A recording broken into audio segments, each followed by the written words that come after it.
Assalamualaikum warahmatullahi wabarakatuh. Yang hormat Bapak Ibu sekalian, dalam hal ini kebetulan yang hadir adalah peserta dari Sekretariat DPRD Kota Banjarmasin. Terima kasih atas kehadiran Bapak Ibu sekalian menghadiri kegiatan ini untuk mendengarkan presentasi kami dari Paksi atau Penyuluh Anti Korupsi Indonesia. Jadi ini ada beberapa materi, ini ada materi yang akan kita sampaikan kepada Bapak Ibu sekalian, yaitu ada tentang materi anti korupsi, dasar dan integrasi. Jadi sebelum mulai, akan kami perkenalkan diri dulu. Nama saya, bisa dia scan dulu ya, scan dulu. Ini ada beberapa materi nanti bisa Bapak Ibu sekalian mungkin sebagai bahan nantinya setelah ini untuk dibaca kembali dan juga kita pelajari bersama-sama.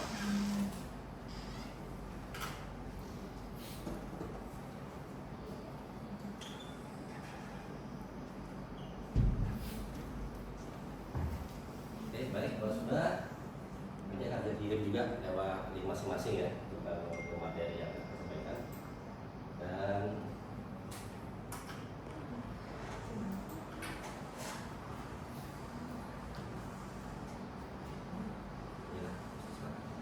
perkenalkan, nama saya adalah Iwan Yustianto. Kebetulan kami menjabat sebagai Sekretaris DPRD Kota Banjarmasin yang pada kesempatan ini akan menyampaikan tentang penyuluhan anti korupsi di Sekretariat DPRD Kota Banjarmasin. Mulai ini ada Atun, ini saya bacakan. Indonesia alamnya asri, tempat tinggal pujaan hati. Walau wahai kawan jangan korupsi, integritas tinggi harga mati. Mendaki gunung meraih puncak terasa berat tetapi menyenangkan. Anti korupsi, perbaiki akhlak, mengawal segala bentuk pembangunan. Ini ada contoh-contoh berbagai usaha untuk mencegah dan menentang korupsi. Itu ada perbuat transparansi, di mana pemerintah perlu membuka akses informasi terkait pengelolaan anggaran, tender proyek, dan keputusan strategi lainnya. Ini mungkin dalam bentuk sekarang kan ibaratnya dalam pengadaan sudah melakukan pakai katalog, kemudian ada di LWSE. Nah itu salah satu bentuk cara memperkuat transparansi dalam kegiatan pengelolaan anggaran dan juga tender proyek dan keputusan strategis lainnya. Kemudian ada pengawasan yaitu memperkuat pengawasan internal maupun eksternal. Kalau eksternal kan ada internal itu ada APIP kita ya kan dari Inspektorat, kemudian dari eksternal dan ada KPH. Ketiga yaitu memperkuat pendidikan. Nah pada saat ini di mana dengan menanamkan nilai-nilai integritas dan kejujuran sejak dini. Jadi ibaratnya seperti salah satunya ini kan kegiatan dalam latihan mensosialisasikan, ada penyuluhan untuk memberikan pendidikan dan mengingatkan kembali akan terjadi tentang korupsi itu sendiri. Di mana tujuan akhir dari berbagai usaha untuk mencegah tentang korupsi atau beberapa yaitu menghapus segala bentuk korupsi dalam rangka mewujudkan good governance. Sasarannya yaitu pertama mengungkap perbuatan korupsi, menurunnya jumlah kerugian keuangan negara akibat dari korupsi, kemudian meningkatkan proses tindak lanjut kasus-kasus yang terintegrasi korupsi, meningkatkan partisipasi masyarakat dalam menginformasikan perbuatan korupsi, dan terakhir terwujudnya sistem pengelolaan yang memiliki daya tangkap terhadap praktik-praktik korupsi serta efisien dalam menjalankan tugas, fungsi dan wewenangnya.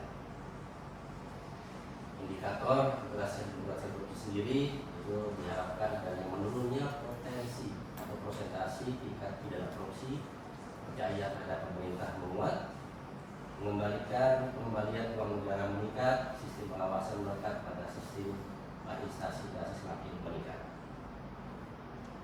Ini ada beberapa contoh model anti korupsi yang kebetulan ini kita ambil contohnya dari Denmark.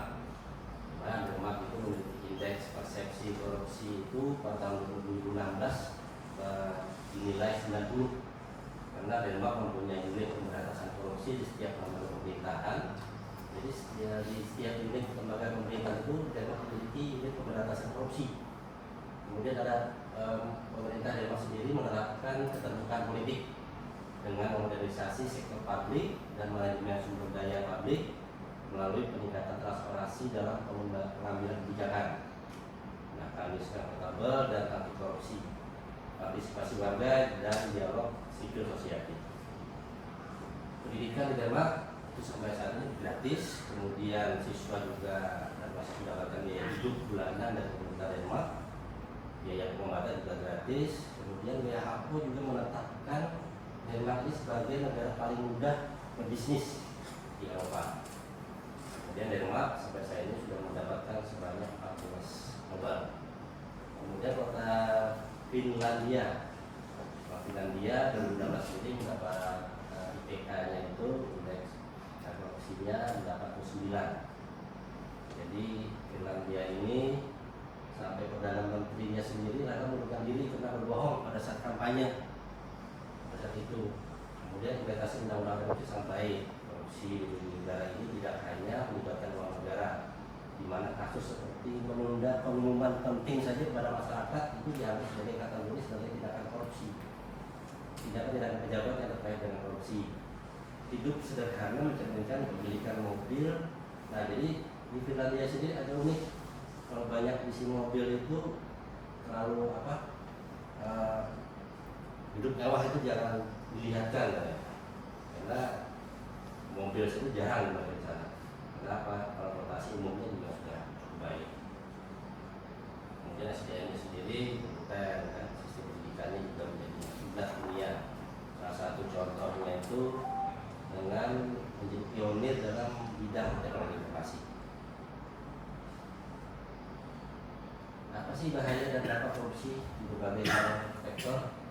Itu adalah dengan ada korupsi ini maka menyebabkan harga alat-alat kesehatan mahal, meningkatnya angka kematian ibu melahirkan, meningkatnya angka kematian bayi, penurunan kualitas gizi anak, meningkatnya angka putus sekolah, tingkat pengangguran yang tinggi, dan juga tingginya biaya pendidikan. Ini ada pengertian dan unsur biaya sosial korupsi.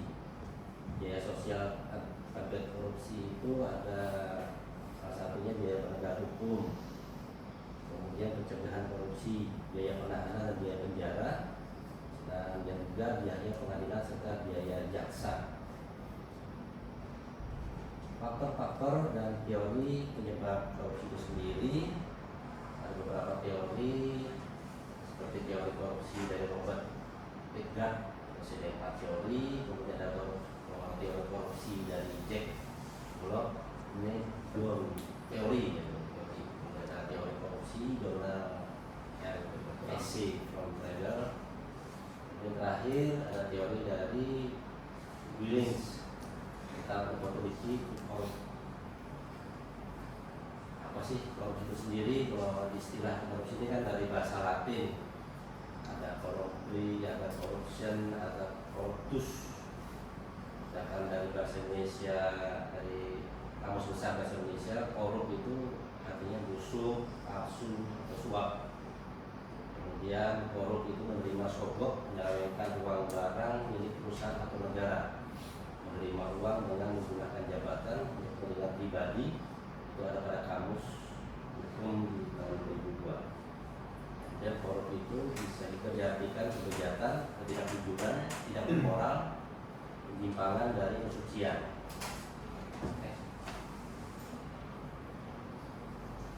Ada 30 delik tindakan pidana korupsi dan pengelompokannya. Jadi 30 jenis tindak pidana korupsi ini dirumuskan dari 13 pasal yang ada dalam Undang-Undang Nomor 31 Tahun 1999 juga Undang-Undang Nomor 20 Tahun 2001. Ya, Pak Bat. Itulah. Ya. Kemudian dikelompokkan ada 7. Pertama, kerugian keuangan negara, ada suap menyuap, penggelapan dalam jabatan, ada pemerasan, perbuatan curang untuk kepentingan dalam pengadaan, dan terakhir itu ada gratifikasi. Ini ada perbedaan antara gratifikasi, uang pelicin, dan pemerasan dan suap. jadi sampaikan bahwa di pasal 112B nomor 20 itu kan gratifikasi adalah semua pemberian yang diterima oleh pegawai negeri. Jadi bukan pegawai sipil aja ya, pegawai negeri. Pegawai negeri itu kan bisa PNS sendiri, mungkin dari TNI Polri, kan pegawai negeri semua, dan juga dari APH gitu. Atau penyelenggara negara. Oleh karena itu gratifikasi memiliki arti yang netral, sehingga tidak semua gratifikasi merupakan hal yang dilarang atau sesuatu yang salah. Dalam artian luas meliputi pemberian uang, barang, rabat atau diskon, komisi, pinjaman atau bunga, tiket perjalanan, fasilitasi dan lain-lain. Dan juga yang gratifikasi. Kemudian sudah uang pelicin. Uang pelicin ini bisa menjadi gabungan dari suap dan pemerasan.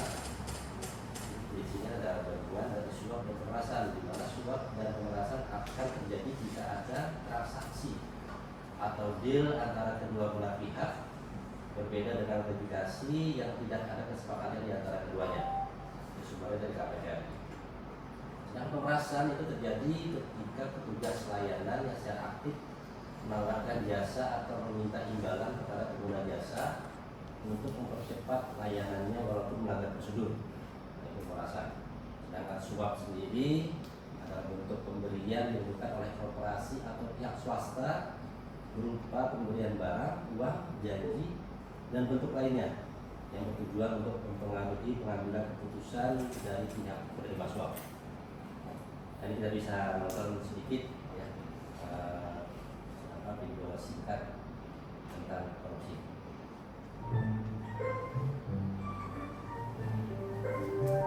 Pelayanan Permisi, yang Pak. ada di Ini kakak saya, Pak.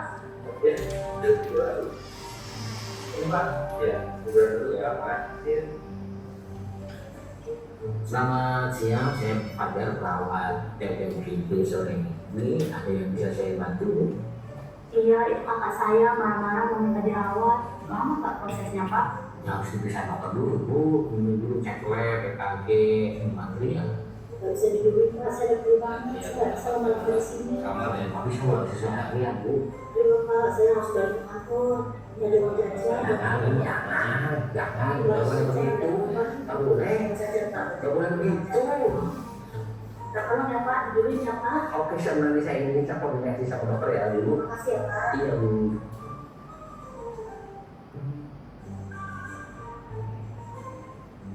Permisi, Pak. Ayo, Bu. Ini kakak saya kumat lagi, Pak. Tolong lagi ya, Pak. Ya, ayo. Tidur dulu ya, Pak. Tidur lagi, Pak. Ya. Dan tiduran dulu ya. Kayak biasa, Pak. Kayak biasa ya, tidurnya. Pak, ini Pak, kayak biasa. Jangan Tidur dulu. Kenapa, Pak? Nah, saya jadi lain. Ya, udah keluarga ya. Iya, Pak. Tidurin ya, Pak. Saya udah dulu banget ini. Saya udah bisa lama-lama. Ada urusan kerjaan. Ya, makasih ya, Pak.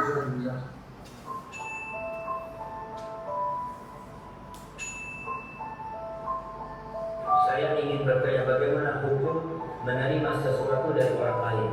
Kebetulan saya bekerja sebagai pelayan masyarakat. Sejauh ini, alhamdulillah saya selalu menolak pemberian tersebut karena rasa ikhlas karena Allah. Apakah jika saya menolak itu berarti menolak rezeki? Ya maaf, apabila hadiah yang diberikan kepada antum karena posisi antum dan kerjaan antum dan antum sudah mendapatkan gaji di sana, berarti antum tak boleh terima. Ini kita lihat di negeri kita ada yang namanya pengembalian apa? Pejabat-pejabat kembalikan gratifikasi. Itu seperti itu. Karena bukan hak antum tidak dapat gaji ya, tapi antum tidak berhak. Kenapa tidak berhak? Karena antum melakukan pelayanan itu sudah mendapatkan imbalan. Ya dia mendapatkan gaji kalau seperti itu. Dan antum wajib melaksanakan itu sebagai pekerjaan. Ikhlas alhamdulillah. Antum berharap dengan Allah. Tapi posisi kerja antum sudah mendapatkan gaji dan imbalan. Maka tidak boleh.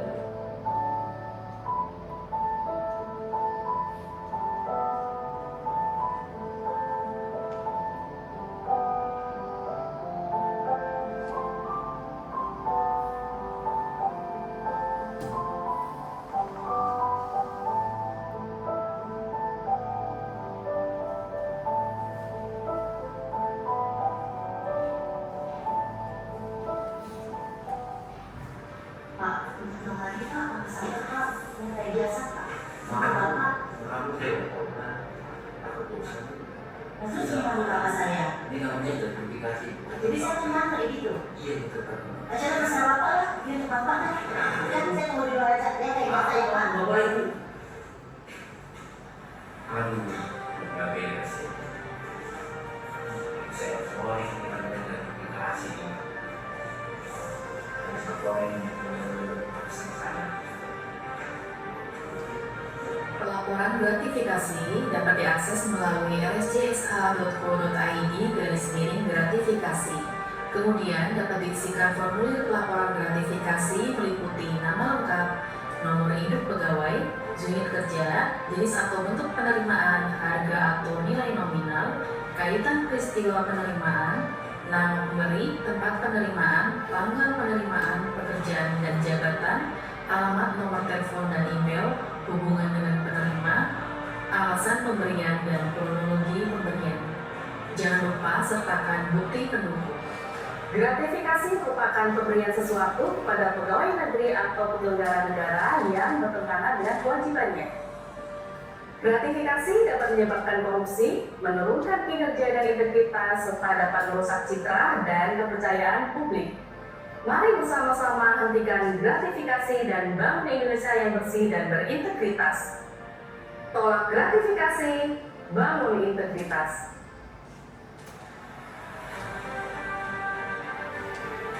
Baik, kita pada kemarin juga ada cerita dari Pak Indra ya, Pak Indra dari KPK yang kebetulan beliau sudah pernah di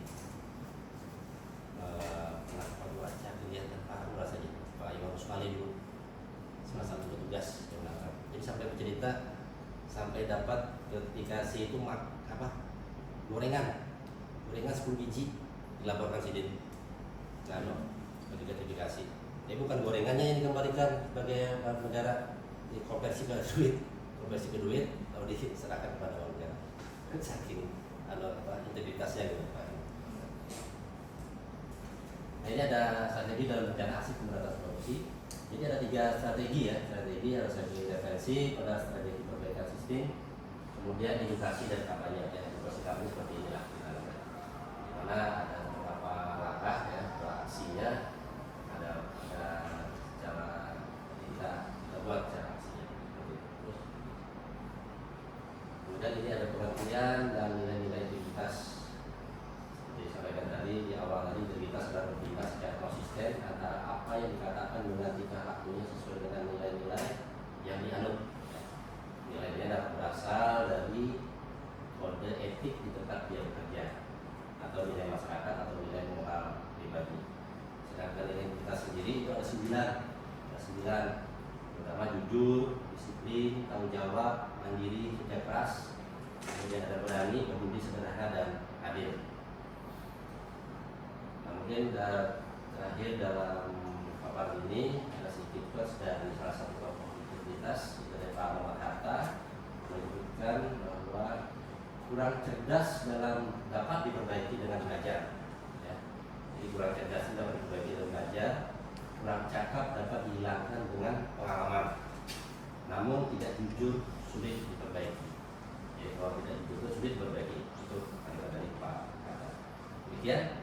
Terima kasih atas perhatian Bapak sekalian kepada kami. Saya akhiri dengan wassalamualaikum warahmatullahi wabarakatuh. Terus sebelum menutup, ini ada sedikit isian nanti ya.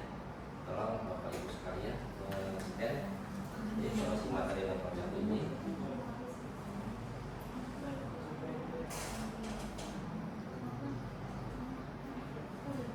Bisa tersambung belum?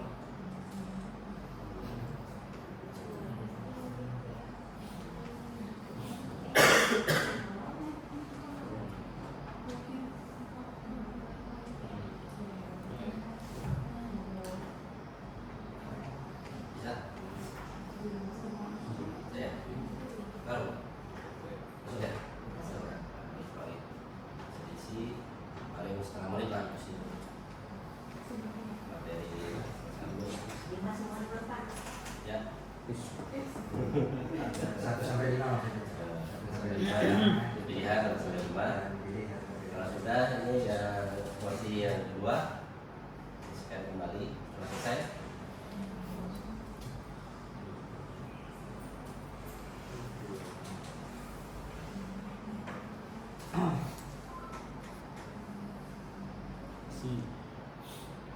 Oke, kalau sudah Belum. Belum.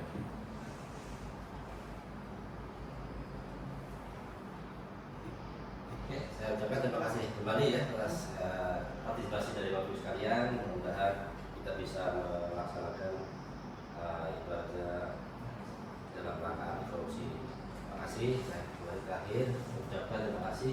Wassalamualaikum warahmatullahi wabarakatuh.